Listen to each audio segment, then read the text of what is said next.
So friends, इस video की request बहुत पहले से आप लोग कर रहे हैं मुझसे। मैंने ऑलमोस्ट कोई अक्टूबर में आई थिंक 2022 के अंदर ये वीडियो इस तरह की बनाई थी।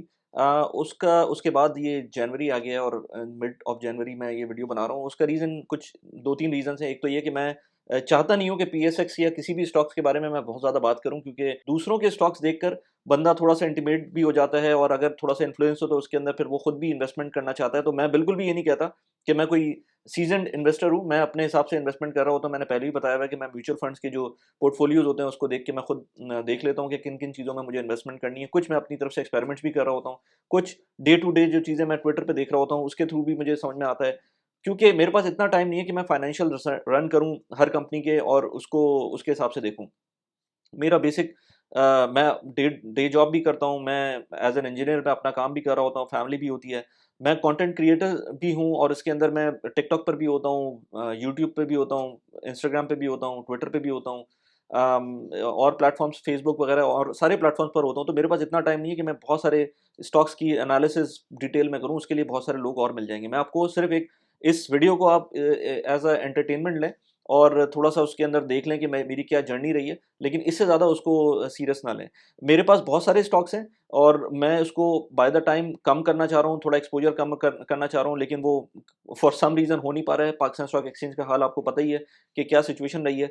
मैं एवरेजिंग कर रहा हूँ ज़्यादातर, बहुत कम स्टॉक्स हैं जो मैंने सेल किए हैं। एक टीआरजी का स्टॉक है जो मैंने कंप्लीटली अपने पोर्टफोलियो से निकाल दिया है। इसके अलावा बाकी सारे स्टॉक्स के अंदर या तो मैं एवरेजिंग कर रहा हूँ या फिर मैं बहुत ज़्यादा बाइंग नहीं कर रहा हूँ, ताकि मेरा जो जो एक्सपोज़र हो वो उन स्टॉक्स में अब कम हो जाए। मैं आखिर में बताऊँगा कि मैं किन स्टॉक्स के अंदर एक्सपोज़र लेना चाह रहा हूँ और किन में कम करना चाह रहा हूँ। इसके अलावा आप अगर ये जानना चाहते हैं कि मेरे स्टॉक्स की पोज़ीशन क्या है, तो अभी तक अगर मैं बात करूँ तो 2020 शुरू में मैंने जब अक्टूबर में वीडियो बनाई थी तो मेरे ख़्याल से मैं ज़ीरो के ऊपर था, नो प्रॉफ़िट नो लॉस रूपी टर्म के अंदर। लेकिन आज बात करें तो ऑलमोस्ट कोई 10% नेगेटिव के अंदर पहुँच गया हूँ मैं। तो मुझे मसला अगेन वो नहीं है, क्योंकि मैंने इससे पहले एक और वीडियो बनाई थी जिसमें मैंने बताया था कि मेरी जो ओवरऑल इन्वेस्टमेंट जर्नी है उसके अंदर स्टॉक्स किस पॉइंट पर हैं और किस पोजीशन पर हैं, और मैं क्या लॉन्ग टर्म होराइज़न उन पे रखा हुआ हूँ। तो मुझे कोई प्रॉब्लम ही नहीं है कि अगर वो इस वक़्त नेगेटिव 10% के ऊपर है। ऑल्दो के थोड़ा-सा इतना हो जाना चाहिए था कि अगर मैं अपने आप की बात करूँ तो 0% पे तो होना चाहिए था कि मैं नो प्रॉफिट नो लॉस के अंदर हूँ, लेकिन इस वक़्त कुछ स्पेसिफिक स्टॉक्स की वजह से वो नेगेटिव में हुआ हुआ है इस वक़्त। वो मैं बताता हूँ आगे जाकर के क्या स्टॉक्स की पोज़ीशन है। अच्छा, अगर मैं अब बात करूँ, आपको मैं पूरा अगर डिटेल में बताऊँ कि पोर्टफोलियो क्या रहा है, तो इस वक़्त मेरे पास कुछ स्टॉक्स हैं, लेट्स से हाँ, इसके अंदर एक और चीज़ ये है कि मैंने बहुत सारे एक्सपेरिमेंट्स किए हैं पिछले 3 सालों के अंदर। उसमें एक एक फ्लॉप एक्सपीरियंस भी था। जो पहला स्टॉक आपको नज़र आएगा आदमजी लाइफ़ का, मुझे नहीं करना चाहिए था। मेरा आईपीओ आया था, उसके अंदर अप्लाई किया था। कुछ स्टॉक्स उसमें से निकाल दिए मैंने और कुछ मेरे पास अभी भी हैं, तो वो नेगेटिव में है अभी भी। लेकिन आदमजी लाइफ़ के ऑलमोस्ट कोई इस वक़्त अगर देखा जाए तो मेरे स्टॉक्स पोर्टफोलियो का ऑलमोस्ट कोई 1.5% के करीब है। एवेंसियन जो एक आईटी कंपनी है, उसके अंदर तकरीबन कोई मेरा 4.68% या 5% के करीब मेरा पोर्टफोलियो है। डॉल्मेन सिटी रीट बहुत अच्छा स्टॉक है, जो कि मुझे लगता है कि मैं हमेशा इसको लिया रहूँगा और थोड़ा-सा इसके अंदर मैं एवरेजिंग आउट कर रहा होता हूँ, थोड़ा-सा ऐड अप कर रहा होता हूँ। इनफैक्ट मैं आपको ये भी बताता हूँ कि 2 अक्टूबर से अब तक मेरा जो पोर्टफोलियो साइज़ रहा है वो क्या रहा है। डॉल्मेन सिटी रीट के अंदर 5.8% उस वक़्त था, सॉरी 3.72% अक्टूबर में था। इस वक़्त 5.39% मेरा पोर्टफोलियो साइज़ है। एंग्रो फर्टिलाइज़र के अंदर 7.9 था, इस वक़्त 7.11 है। ऑल्दो कि एंग्रो फर्टिलाइज़र का बहुत अच्छा स्टॉक है, लेकिन मैंने इसके अंदर रिसेंटली कोई बहुत ज़्यादा इन्वेस्टमेंट इसलिए नहीं की है कि मुझे लग रहा था कि इसकी ऑलरेडी प्राइस बहुत ज़्यादा हो गई है। एंग्रो ईपीसीएल ईपीसीएल की भी एक एंग्रो की सब्सिडियरी है, इसमें 5.57% मेरा स्टॉक का साइज़ था, पोर्टफोलियो साइज़ था अक्टूबर में। इस वक़्त 6.21% है। अगेन इसके अंदर काफ़ी ज़्यादा स्टॉक हैमर हुआ है, लेकिन मैं इसके अंदर इन्वेस्टेड हूँ और फर्दर इन्वेस्टेड रहूँगा। एफसीसीएल अगेन मेरी ये गलती थी, उस वक़्त 1.94 का स्टॉक था, 1.94% पोर्टफोलियो साइज़ का स्टॉक था। इस वक़्त 1.44% के करीब है। कोई नई इन्वेस्टमेंट नहीं की है। हपको के अंदर मेरा अक्टूबर के अंदर 7% का एक्सपोज़र था, 6.56% का इस वक़्त एक्सपोज़र है। थोड़ा-सा मैंने स्टॉक्स खरीदे थे इसके, लेकिन कोई मेजर इन्वेस्टमेंट नहीं की हुई थी इसके अंदर। फर्दर थोड़े बहुत ली थी मैंने, ज़्यादा नहीं ली थी। इसीलिए आपको बहुत ज़्यादा डिफरेंस नज़र नहीं आ रहा है। अच्छा, इसके अंदर एक चीज़ और, हपको के अंदर बहुत अच्छे डिविडेंड्स अनाउंस हुए थे। मैं ये जो भी आपको पोर्टफोलियो साइज़ बता रहा हूँ, ये इन टर्म्स ऑफ मनी बता रहा हूँ, इन टर्म्स ऑफ पीकेआर बता रहा हूँ कि जो मेरे पास इस वक्त इनके इसके अंदर इन्वेस्टेड है। डिविडेंड्स अगर मैंने कमाए थे तो वो मैंने री इन्वेस्ट किए, आइदर उसी स्टॉक में, आइदर पीएसएक्स के और किसी स्टॉक के अंदर डाल दिए थे, लेकिन मैंने री इन्वेस्ट कर दिए थे।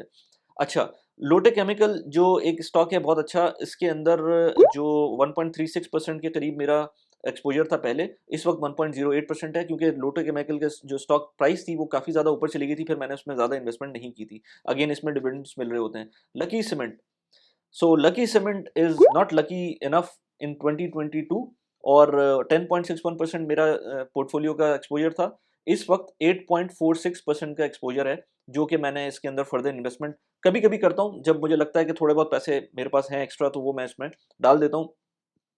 आउटराइटली मैं उसमें सेलिंग नहीं कर रहा कोई भी, क्योंकि मुझे अभी भी लगता है कि इतनी बुरी कंपनी नहीं है।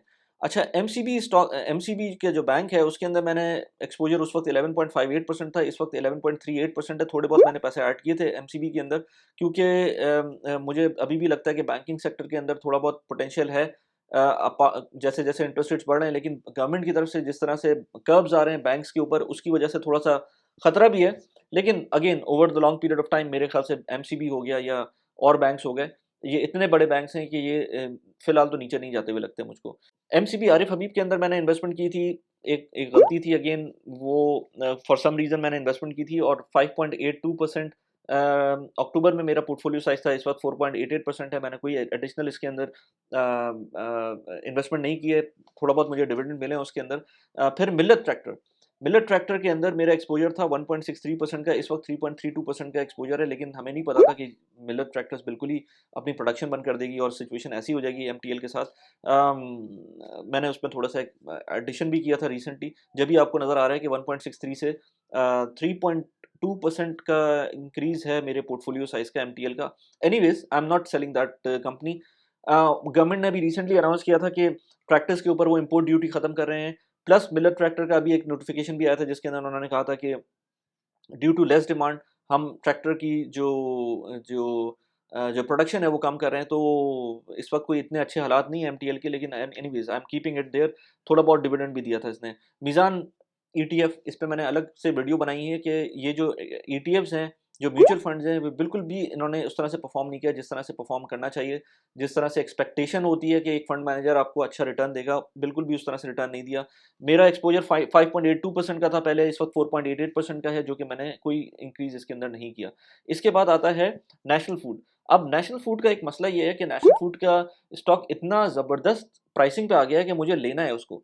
लेकिन जब भी मैं लेना जाता हूँ, क्योंकि मैं मंथली बजट हमेशा बनाता हूँ अपने स्टॉक्स के। इस दफ़ा भी जब मैंने अपना बजट बनाया, मैंने लेना शुरू किया जो मुझे लेने थे स्टॉक्स। आखिर में आके नेशनल फूड आया। नेशनल फूड के अंदर मेरे पास इतने पैसे ही नहीं बचे कि वो मैं नेशनल फूड के अंदर उसके वो लॉट साइज़ लेता।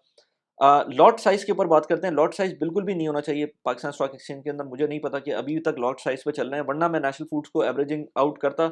मेरी एवरेज प्राइस थी 130 या 125 के करीब, और इस वक्त स्टॉक की प्राइस है आई थिंक कोई 100, और कंपनी ने कोई ऐसा कोई बहुत बुरा परफॉर्म नहीं किया हुआ, अच्छी कंपनी है। हाउस होल्ड कंपनी है, हर हर बंदा यूज़ कर रहा होता है अपने घर के अंदर। तो इस केस के अंदर मुझको अगली दफ़ा जब मैं फ़रवरी में इन्वेस्टमेंट करूँगा, तो सबसे पहले मेरा टारगेट ये है कि मैं नेशनल फूड को लूँगा, क्योंकि मेरा मेरा एक बजट है। हर महीने का एक बजट है, और मैं उससे ऊपर नहीं जाता पीएसएक्स के अंदर, कुछ भी हो जाए। इनफैक्ट पीएसएक्स में क्या, किसी भी इन्वेस्टमेंट का या यूएस के स्टॉक्स में मैं जब इन्वेस्ट करता हूँ, तो उसके अंदर भी मेरा एक बजट होता है, मैं उससे ऊपर बिल्कुल भी इन्वेस्ट नहीं करता, अनलेस एंड अनटिल कोई बहुत बड़ा डिबैकल हो जाए और मुझे लगे कि बहुत ज़्यादा नीचे आ गई मार्केट, तो मैं थोड़ा बहुत और इन्वेस्ट कर दूँ। अदरवाइज़ मेरा एक फिक्स बजट होता है, वो मैं उसमें रहता हूँ। नेशनल फूड को पिछले 2 महीने से मैं देख रहा था, लेकिन मैं इन्वेस्ट इसलिए नहीं कर पा रहा था कि मैंने हर दफ़ा एक गलती करता था, और एंड में आकर जब मैं इन्वेस्टमेंट करने जाता था, तो नेशनल फूड की जो लॉट साइज़ है उसके हिसाब से मेरे पास पैसे नहीं होते थे, तो वो मैंने इसलिए उसको उसको ड्रॉप किया हुआ था। अब नेक्स्ट मंथ के लिए मैं नेशनल फूड को सबसे पहले लूँगा। अच्छा, उसके बाद आता है नेशनल रिफाइनरीज़ एनआरएल। एनआरएल के अंदर मेरा 0.5 बहुत थोड़ा-सा एक था चंक, और वो अभी भी बहुत थोड़ा-सा 0.36% का करीब अ, उसका उसका पोर्टफोलियो साइज़ में है। ओजीडीसी के अंदर मेरे पास 2.92% का स्टॉक्स थे, अभी 2.83 का थोड़ा बहुत मैंने ऐड भी किया था इसके अंदर, लेकिन ओवरऑल पोर्टफोलियो साइज़ 2.83 का है, और इसके अंदर एवरेज मेरा जो बाइंग अमाउंट है, जो बाइंग वैल्यू है, आई थिंक वो कोई 79 78 की थी और अभी स्टॉक मौजूद है 82 पर। इसने डिविडेंड्स भी दिए हैं, तो मुझे नेशनल जो ओजीडीसी है इतना बुरा नहीं लग रहा है। अगेन स्टेट ओन्ड एंटरप्राइज है, लेकिन I have some exposure in that, तो मुझे इतना मसला नहीं है। फिर दूसरी बात ये कि म्यूचुअल फंड जितने भी कर रहे हैं, ऑल्दो कि उनकी परफॉर्मेंस अच्छी नहीं होती है, लेकिन फिर भी उनके स्टॉक्स के उनके जो पोर्टफोलियो साइजेस हैं उसके अंदर, जो भी पोर्टफोलियोज हैं उसके अंदर आपको ओजीडीसी नजर आता है। पाकिस्तान इंटरनेशनल कंटेनर टर्मिनल, मेरे जो बाइंग जो प्राइस है 160 की, इस वक्त 162 पे मौजूद है। इसने काफ़ी डिविडेंड्स भी दिए हैं। 1.86% पिछले अक्टूबर में मेरा इसका पोर्टफोलियो साइज था। इस वक्त 1.65 का एक्सपोजर है। इसमें ऐसा मैंने कोई नया इन्वेस्टमेंट नहीं किया है। पाकिस्तान ऑयल फील्ड लिमिटेड जो पीओएल है, उसके अंदर तकरीबन 3.8% का पहले का मेरा जो इन्वेस्टिंग जो एक्सपोजर था, इस वक्त 5.14 का एक्सपोजर है। 5.14% का मैंने थोड़ा सा इसमें एडिशन की थी, तो प्लस डिविडेंड भी दिए हैं इसने। और इसके अंदर इसके स्टॉक्स ने वन ऑफ दो स्टॉक के इस वक्त भी वो पॉजिटिव के अंदर है, काफ़ी अच्छा पॉजिटिव के अंदर है। पीएसएक्स के अंदर एक गलती करी थी मैंने इन्वेस्टमेंट करके, और पीएसएक्स के अपने स्टॉक के अंदर इन्वेस्टमेंट की थी। तकरीबन कोई 9.7 का मेरा एवरेज था और इस वक्त 8.19 का एवरेज है। In terms of amount, in terms of the cost of the share, 2.37% का अक्टूबर में शेयर था, और इस पर 1.77% का इस वक्त मेरा जो एक्सपोजर है मेरे पूरे पोर्टफोलियो का।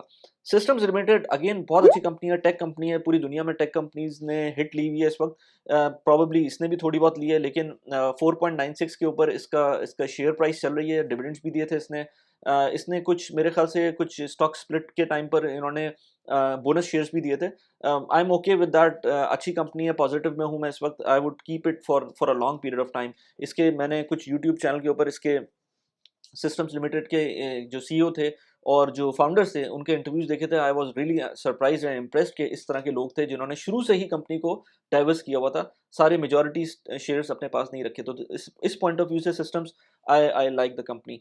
टीआरजी इज जीरो नाउ, अल्हम्दुलिल्लाह। मैंने इस स्टॉक को बिल्कुल ही बेच दिया है, अब मेरे पास नहीं है। मुझे नहीं पता इस वक्त क्या चल रहा है इसका। WTL मेरे पास पुरानी गलती थी एक, 1.68 की एवरेज बाइंग थी मेरी, और इस वक्त मेरी तकरीबन कोई 1.24 पे पहुंचा हुआ है। 0.78% मेरा टोटल पोर्टफोलियो साइज है WTL का। और इसके अलावा ये कि हाँ, WTL I would love to dispose of this stock, लेकिन जब तक एक सर्टेन प्राइस पे नहीं आएगा तो मैं इसको नहीं बेचूंगा। एंग्रो, वो जो कि गलत मेंटालिटी है, लेकिन इतनी बड़ी अमाउंट नहीं है तो वो मैंने छोड़ी भी है। एंग्रो फर्टिलाइजर के बाद एंग्रो जो इटसेल्फ कंपनी है, इसने रिसेंटली शेयर्स बायबैक किए हैं। और मैं यही बात करता हूँ कि आप अगर शेयर्स की बात करें तो बहुत जो अच्छी कंपनीज होंगी वो अपने शेयर्स बायबैक कर लेंगी, क्योंकि उनको पता होगा कि ये अंडर वैल्यूड हो गए। तो एंग्रो ने भी अभी रिसेंटली बायबैक किए थे। बायबैक करने के बाद जो अमाउंट पे जाना चाहिए था उस पर तो नहीं गया, लेकिन फिर भी 284 के ऊपर मौजूद है। और फिर भी आई वुड से कि इट्स अ वेरी, मेरे हिसाब से it's a very good amount के उसके ऊपर आप बाइंग कर सकते हैं। 2.9% था मेरा, 2.9% पोर्टफोलियो साइज का एक्सपोजर था अक्टूबर 2022 के अंदर। इस वक्त 3.12% के ऊपर है। Engro is a very good company, और मैं उसको बाय करूंगा आगे भी। इसके बाद आता है ईपीक्यूएल, कादरपुर लिमिटेड, एंग्रो का अगेन प्रोजेक्ट है, और उसके अंदर 1.59% का एक्सपोजर था। इस वक्त 1.62% का एक्सपोजर है। थोड़ा बहुत इसने गेन भी दिया है मुझे इस वक्त।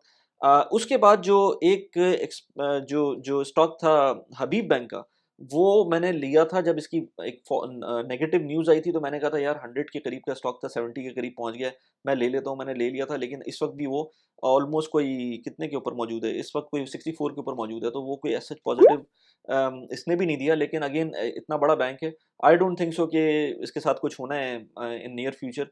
तो एमसीबी हो गया, एचबीएल हो गया, ये दो बैंक्स मेरे पोर्टफोलियो के अंदर मौजूद हैं। लोग कहते हैं मीज़ान बैंक को, लेकिन मीज़ान बैंक भी एक एक लेवल पे पहुंच गया है। आई डोंट डिनाई कि बहुत अच्छा बैंक है, लेकिन मैं खुद अपने पोर्टफोलियो को छोटा करना चाह रहा हूँ। मैं और चीज़ें अब नहीं लूँगा। इन्हीं इन्हीं स्टॉक्स के अंदर मैं ट्राई करूँगा कि डाइवर्सिफ़ाई करूँ और थोड़ा-सा एक्सपोज़र एक्स्ट्रा रखूँ जो अच्छे स्टॉक्स हैं। अब मैं इन स्टॉक्स के अंदर जो मुझे लगता है कि थोड़े-से बेहतर स्टॉक्स हैं, जो कि मैं आगे इनके अंदर जो थोड़ी बहुत इन्वेस्टमेंट करूँगा, वो अगर बात करें तो मेरे पास जो डॉल्मेन सिटी रीट है, इसके अंदर मैं कॉन्स्टेंटली इन्वेस्ट कर रहा हूँ।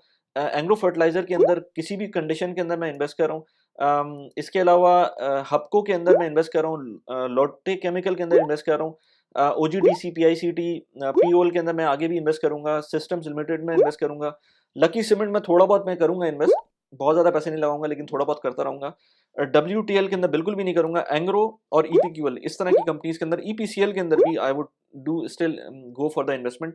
एवीएन के अंदर भी शायद मैं इन्वेस्टमेंट करता रहूँ, एमसीबी, एचबीएल के अंदर भी थोड़ा बहुत मैं अपना इन्वेस्टमेंट रखूँगा। अगेन ये वीडियो बनाने का मकसद ये नहीं है कि मैं आपको ये कहूँ कि ये स्टॉक्स अच्छे हैं, ये स्टॉक्स बुरे हैं, ये सिर्फ मैं अपना पोर्टफोलियो बता रहा हूँ। और दूसरी बात ये कि मैंने वीडियो के स्टार्ट में भी कहा था कि ये कोई एज़ सच आपको इसलिए नहीं बता रहा कि आप इन स्टॉक्स को लें या ना लें या जो भी है, मैं अपनी जर्नी बता रहा हूँ। इसके अंदर आप डेफ़िनेटली मुझे कमेंट्स में करके लिख के बताएँ, कौन से स्टॉक्स ऐसे हैं जो कि बिल्कुल ही मुझे लॉस में भी हूँ तो इस वक़्त बेच देने चाहिए, मुझे ज़रूर कमेंट में करके बताएँ। इसके अंदर एक चीज़ इम्पोर्टेंट ये है कि मैं हर महीने का एक अपना एक एक एक टारगेट होता है कि इससे ज़्यादा की इन्वेस्टमेंट मुझे नहीं करनी है, वो पैसे मुझे अगले 10 साल के लिए यूज़ नहीं करने हैं, वही पैसे मैं लगाता हूँ और ये पिछले 2 ढाई 3 साल से जब से मैं स्टॉक में इन्वेस्ट कर रहा हूँ, ये मैंने अपना प्रिंसिपल रखा हुआ है। इसी वजह से मुझे रात में आराम से सो जाता हूँ, कोई प्रॉब्लम नहीं होती है। मैं चाहूँ तो अपने लेट्स से पूरे के पूरे 1 करोड़ रुपए पीएसएक्स में लगा दूँ और शायद वो ग्रो भी कर जाएँ। लेकिन ये मेरा एज़ सच कोई वो नहीं है, मेरा टारगेट नहीं है। मेरा टारगेट ये है कि मैं स्लोली एंड ग्रेजुअली इसमें इन्वेस्ट करूँ। थोड़ा जो कंपनीज़ खराब लगती रहें, खराब समझ में आती रहें, उनको निकालता रहूँ, जो अच्छी लगती रहें या जो समझ में आती रहें, उनमें मैं रिगार्डलेस उनके स्टॉक प्राइसेज़ क्या जा रहे हैं, उसके अंदर मैं कॉन्स्टेंटली इन्वेस्ट करता रहूँ। मैं एक न्यूज़लेटर भी निकालता हूँ, हर वीक मैं ट्राई करता था पहले, लेकिन एटलीस्ट मंथ के अंदर 1-2 दफ़ा मैं एक न्यूज़लेटर निकालता हूँ, उसको उसका लिंक मैंने नीचे डाला हुआ है, सब्सक्राइब कर लें उसको।